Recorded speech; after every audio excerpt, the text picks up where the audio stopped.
Soldier Boy tough. Hey, I got this new dance for y'all called the Soldier Boy. Good morning, everybody. This is Siri's online classroom, and today we're going to talk about how to steal Chimkin Nugs. Siri, for the last time, this is not your show. Hi everyone, and welcome to Miss Volk's online classroom. I love being able to teach music. Melody, pitch, harmony, and rhythm are all the building blocks to creating music. But if you must know, as a choir director, my favorite thing to teach is the voice. Today we will look at the 4 voice types, what they sound like, and what makes a soprano different from an alto. Besides sopranos being obviously superior to altos, which is what one might say if they were the stereotypical snooty soprano, which I'm not. Voice types are determined by a few things. Range, Or if you're fancy, call it tessitura. timbre, Oh hey, we learned that term in another video. and the passaggio. And despite what it sounds like, the passaggio is not a dish at Fazoli's. Could I get my passaggio with extra breadsticks, please? Thank you. Now, the real way to say it is passaggio. But if I went around pronouncing everything in proper Italian, people would be like, Ma'am, this is an Olive Garden. the passaggio is a transition area between vocal registers, kind of like a break in the voice. Some altos have high notes and some sopranos have low notes, but the passaggio will determine what part they sing. Sometimes gender can determine the voice type, but not always, so it's best to stick with tessitura, the passaggio, and timbre when classifying voice types. And with that, let's begin with soprano. Soprano is the highest voice. If we wanted to get technical, you can have Coloratura, soubrette, dramatic, spento, lyric, and probably more I've never heard of. but that is information overload, so let's just stick with soprano, shall we? The soprano range is typically from C4, not the explosive, to A5, basically from this to this. Can a soprano sing higher or lower than those notes? Absolutely, and most do. This is just the main part of their range. Think of it almost like a grade. In most places, you have to have a 90% to get an A. Can you score higher? Yes, 90% is just a guideline. A frequently asked question about sopranos is, don't they just sing opera?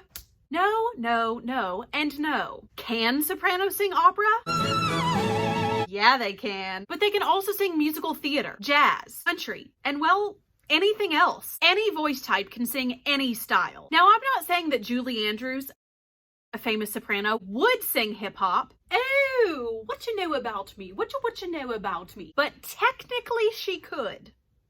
Next, we have altos. An alto is the next highest voice, or the second lowest. The typical alto range is from G3 to E5. It's an unspoken rule that unfortunately altos tend to get the more boring vocal line. Really?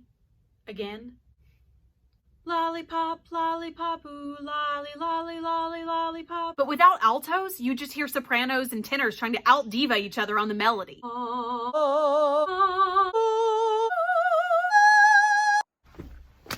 So I, for one, am very grateful for altos. Here are some famous altos you may know.